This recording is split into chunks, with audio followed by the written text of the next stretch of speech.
Assalamualaikum warahmatullahi wabarakatuh. Perkenalkan, nama saya Diva Mislianti dengan NIM 2301216042777 dari offering A. Di sini saya akan menjelaskan tentang bahan bacaan yang berjudul Web Design Basic for Educator. Tujuannya, Yogi Berra pernah berkata, jika Anda tidak tahu kemana Anda akan pergi, Anda akan berakhir di tempat lain. Sebelum Anda memulai merancang situs web pendidikan Anda, penting untuk mengidentifikasi tujuan situs Anda sehingga Anda tahu persis di mana Anda akan berakhir. Dalam hal produk jadi, untuk membantu Anda mengidentifikasi tujuan situs Anda, pertimbangkan dua hal. 1. Siapa yang Anda harapkan akan mengunjungi situs Anda, misalnya pelajar, orang tua, administrator, kolega, atau jaringan pembelajaran profesional Anda. Yang kedua, apa yang Anda ingin audiens dapat lakukan di situs web Anda, misalnya mengakses tugas kelas, melihat tugas siswa, pelajari praktek mengajar Anda. Mendesain situs web pendidikan jauh berbeda dengan jenis pengembangan situs web lainnya. Anda tidak mencoba membuat penggunaan membeli produk Anda. Sebaliknya, audiens target Anda mengunjungi situs web Anda karena sesuatu alasan. Apa alasannya? Anda mungkin menyiapkan situs bagi siswa Anda untuk melacak apa yang terjadi sehari-hari di kelas, atau bagi siswa untuk menemukan sumber daya dan aktivitas online yang memperluas pembelajaran terkait topik kelas. Situs web Anda mungkin memiliki beberapa tujuan berbeda, tetapi memulai dengan satu tujuan saja dapat membantu menyederhanakan proses desain awal. Apapun tujuan situs web Anda, selalu ingat tujuan tersebut adalah terus periksa apakah Anda memenuhi tujuan Anda. Yang kedua, perencanaan. Membangun situs web tanpa perencanaan tertentu dapat menyebabkan frustasi. Jika Anda tidak memiliki rencana, Anda mungkin membuang banyak waktu untuk menyiapkan halaman dengan gambar, konten, dan menu hanya untuk mengetahui bahwa Anda harus memulai dari awal karena pengaturan tersebut tidak memenuhi tujuan utama situs. Untuk mengurangi potensi frustasi, mulailah proses desain web Anda dengan teliti dan membuat sketsa. Untuk penelitian, jelajahi berbagai situs web, termasuk situs yang serupa dengan yang akan Anda hasilkan. Cari situs yang memiliki tujuan serupa dengan situs Anda dan identifikasi situs yang menurut Anda mudah digunakan atau sangat mudah diingat. Catat hal-hal penting dari situs-situs yang dapat Anda masukkan ke dalam desain situs Anda. Anda tidak harus memasukkan semuanya pada awal. Catat saja apa yang Anda suka dan Anda dapat menambahkan fitur seiring berjalannya waktu. Organisasi visual. Yang pertama ada layout. Tata letak situs web menentukan lokasi item umum di situs web, termasuk menu, spanduk atau logo, bilah navigasi, informasi kontak, dan icon jejaring sosial. Yang kedua ada konsistensi. Situs web Anda harus memiliki tata letak yang konsisten dari halaman ke halaman. Misalnya menu, header, dan mesin pencari tepat ditemukan di tempat yang sama di setiap halaman situs web. Hal ini dapat membuat navigasi lebih mudah bagi pengguna karena mereka akan mengetahui di mana harus mencari atau mengeklik untuk berpindah dengan lancar di seluruh situs. Yang ketiga ada above the fold. Saat memutuskan tata letak situs Anda, pertimbangkan informasi atau visual apa yang akan ditempatkan. Istilah ini paruh atas. Istilah ini berasal dari desain surat kabar dengan hanya separuh atas halaman depan surat kabar, bagian paruh atas yang terlihat oleh orang yang lewat. Editor menempatkan informasi paling penting dan menawan di sana untuk menarik perhatian dan meningkatkan jumlah pembaca. Yang keempat ada navigation. Saat merancang navigasi untuk situs Anda, ingatlah tujuan situs web Anda dan pastikan Anda menggunakan metode navigasi yang paling sederhana dan jelas untuk mencapai tujuan tersebut. Yang kelima ada desain visual. Beberapa elemen desain visual dasar disorot di situs web populer ini. Yang pertama ada teks, warna dan kontras, ruang putih, icon, aksesibilitas. Yang keenam, kemampuan beradaptasi. Pengunjung Anda mungkin mengakses situs Anda menggunakan desktop, laptop, tablet, atau perangkat seluler. Sangat penting agar situs Anda berfungsi dengan semua hal di atas. Menulis untuk web. Mengisi situs web Anda dengan konten yang menurut pembaca Anda menarik, interaktif, dan mudah diingat. Berikut adalah poin-poin penting dari bab ini. Buat situs web Anda tetap sederhana. Gunakan spasi dan bahasa yang sederhana. Pisahkan sebagian besar teks. Gunakan penekanan tipografi, misalnya tebal, miring, ukuran, atau warna font yang menarik.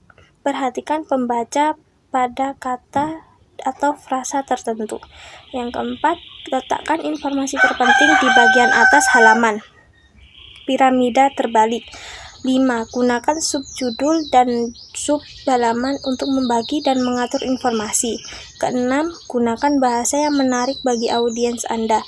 Yang ketujuh, pastikan konten Anda terkini, kredibel, dan akurat. Yang 8, selalu perbarui konten Anda. Yang ke-9, terapkan prinsip made to stick untuk melibatkan pembaca Anda di situs web Anda. Memahami hak cipta. Di Amerika Serikat, hak cipta adalah melindungi karya asli dari kepengarangan yang ditetapkan dalam media ekspresi apapun yang nyata, yang sekarang dikenal atau kemudian dikembangkan, yang darinya karya tersebut dapat dilihat, direproduksi, atau dikomunikasikan, baik secara langsung ataupun dengan bantuan mesin atau perangkat.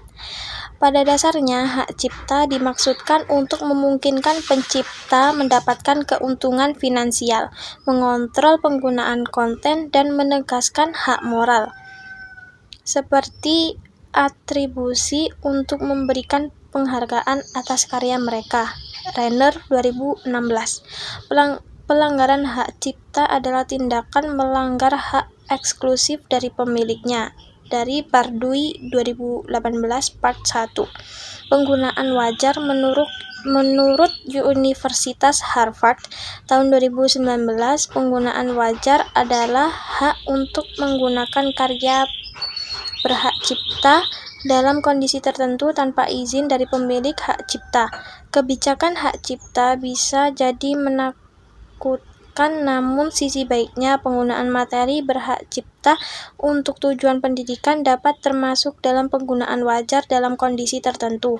Ada perbedaan dalam doktrin penggunaan wajar, dan bagian ini adalah ikhtisar singkat tentang hukum penggunaan wajar. Untuk tinjauan lebih rinci mengenai penggunaan wajar, harap tinjau pedoman institusi Anda, hakcipta.gov, dan informasi tambahan terdapat dalam referensi bab. Kreatif bersama. Khawatir akan melanggar hak cipta seseorang atau mencoba memahami pedoman penggunaan wajar yang tidak jelas? Pertimbangkan untuk menggunakan media kreatif Commons kreatif bersama penyediaan beberapa lisensi yang memungkinkan pembuat konten membagikan karya mereka dan mengontrol cara penggunaan berinteraksi dengan karya mereka. Steven 2014. Bagian terbaik, Anda tidak perlu menghubungi setiap pembuat konten untuk mendapatkan izin mereka. Lisensi Creative Commons berfungsi sebagai izin penulis dan memberikan instruksi seputar penggunaan, mendistribusikan ulang, dan memodifikasi kontennya. Bliner 2019.